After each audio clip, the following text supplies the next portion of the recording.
तो now we are starting with the next part of human reproductive system female का, जिसमें हम बात करने वाले हैं यूट्रस की, या इसको वोग भी बोला जाता है। इसको सिंपल अगर नॉर्मल लैंग्वेज में बोलूँ तो माँ का गर्भ, ठीक है, वो पार्ट जहाँ पे माँ एक बच्चे को 9 महीने के लिए रखती है। तो इसके बारे में बात करते हैं। बेसिकली अगर इसकी शेप बताई जाए तो ये इन्वर्टेड पियर सा, मतलब नाशपाती जैसी इसकी शेप होती है, ठीक है। नंबर एक ही है, साइज काफी लार्ज होता है, ठीक है। इसके अलावा ये साइड अगर इसकी पूछी जाती है तो भाई यहाँ पे एम्ब्रियो डेवलपमेंट होती है, ये वेरी फर्स्ट क्लास में भी बताया था। एम्ब्रियो डेवलपमेंट यहीं पे होती है, 9 महीने के लिए होती है, और इसको कौन सा पीरियड बोला जाता है? गेस्टेशन पीरियड बोला जाता है। इसके अलावा इसकी नेचर जो है ये हाईली इलास्टिक होती है। इलास्टिक का क्या मतलब है भाई? अगर आप ध्यान से देखोगे तो बच्चा जैसे जैसे 9 महीने में बड़ा होता जाएगा, इसका साइज भी बड़ा होता जाता है, ठीक है। और जैसे ही बच्चा जो है वो माँ के पेट से बाहर निकल जाता है, अपने आप को दोबारा रिफॉर्म कर लेता है, अपने जो ओरिजिनल शेप है उसमें वापस आ जाता है।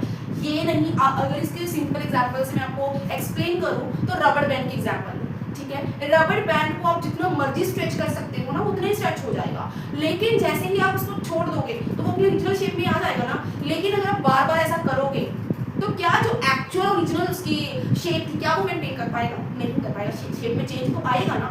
तो वही तो फीमेल्स के अंदर होता है। यूजुअली ये बात बोली जाती है ना कि फीमेल्स जो हैं ये माँ बनने के बाद मोटी क्यों हो जाती हैं। तो भाई आपकी बॉडी के अंदर बहुत सारे हार्मोनल चेंजेस आते हैं। एक बच्चे के लिए आपने अपने आप को 9 महीने का टाइम दिया है, जिसके अंदर आपने बहुत कुछ झेला है, ठीक है। तो वो क्या है, वो आफ्टर 9 मंथ से बाहर बच्चा निकल जाता है तो वो प्रॉपर अपनी शेप को मेंटेन नहीं कर पाता है, ठीक है। तो कौन नहीं मेंटेन कर पाता? यूट्रस।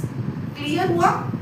अब इसके बाद अगर हम बात करें तो यूट्रस में बेटा आपको 4 पार्ट्स देखने के लिए मिलते हैं। सबसे पहले फंडस, जो कि अपर होता है और वाइड पार्ट होता है। उसके बाद आता है आपका कोरोना, होता तो अपर पार्ट है लेकिन कॉर्नर्स के बारे में जब हम बात करते हैं तो उस पार्ट को बोला जाता है कोरोना।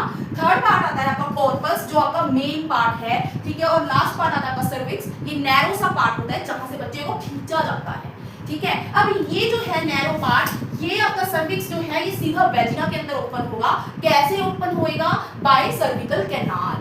जो ये फॉर एग्जांपल ये आपकी सर्विक्स है, सर्विक्स आगे जाके वेजिना के अंदर ओपन हो रही है, तो यहाँ पे जो कैनाल है इसको हम क्या बोलते हैं? सर्विकल कैनाल बोलते हैं। वेजाइना और सर्विकल कैनाल को टुगेदर हम क्या बोलते हैं? बर्थ कैनाल, ठीक है। अब बर्थ कैनाल भाई साहब ये आपका किसमें होता है? नॉर्मल डिलीवरी के केसेस में होता है। अगर आपके पेपर में आ जाता है कि सी सेक्शन का, सर्विकल सेक्शन का आपका जो बर्थ कैनाल है वो कौन सा है, तो मेरे प्यारे बच्चों सर्विक्स और वेजाइना वाला मत लिख दिया, ठीक है। यस, सर्वाइकल वाला नहीं आएगा।